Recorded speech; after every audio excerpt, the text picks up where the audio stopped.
गछौरी टुकुर बिलैया गछौरी टुकुर बिलैया गछौरी टुकुर बिलैया गछौरी टुकुर बिलैया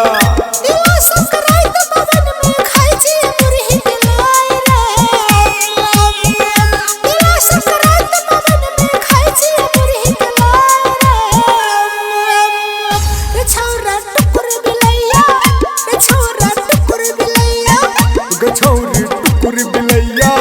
गछौरी टुकुर बिलैया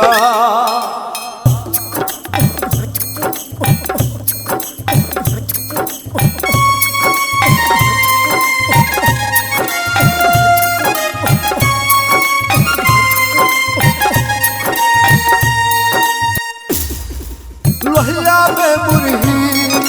मैया भुजल करके ठेकी में चूड़ा दैया कुटल कइगे आम आम आम हो लोहिया में मुरही मैया भुजल कइगे ठेकी में चूड़ा दैया कुटल कइगे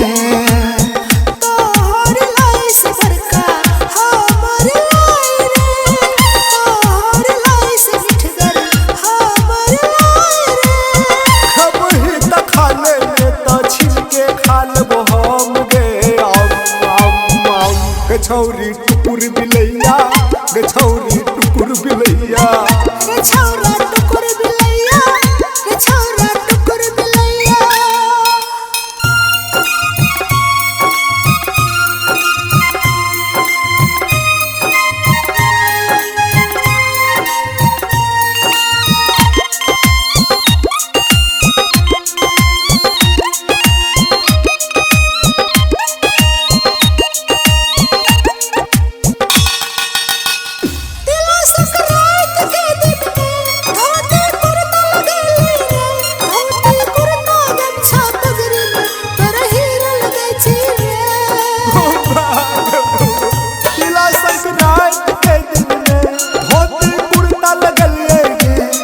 गमछा पगड़ी में बड़ हीरो लगे छिए के एक हाथ में मुरही के लाई एक हाथ में चूड़ा के एक हाथ में मुरही के लाई एक हाथ में चूड़ा के और सिखाई छिए हम रे छौरा टुकुर बिलैया रे छौरा टुकुर बिलैया गछौरी टुकुर बिलैया गछौरी टुकुर बिलैया हमार लायक है भी गाय कोनो हमरा ने छलाई से तोहर लायक है बोरा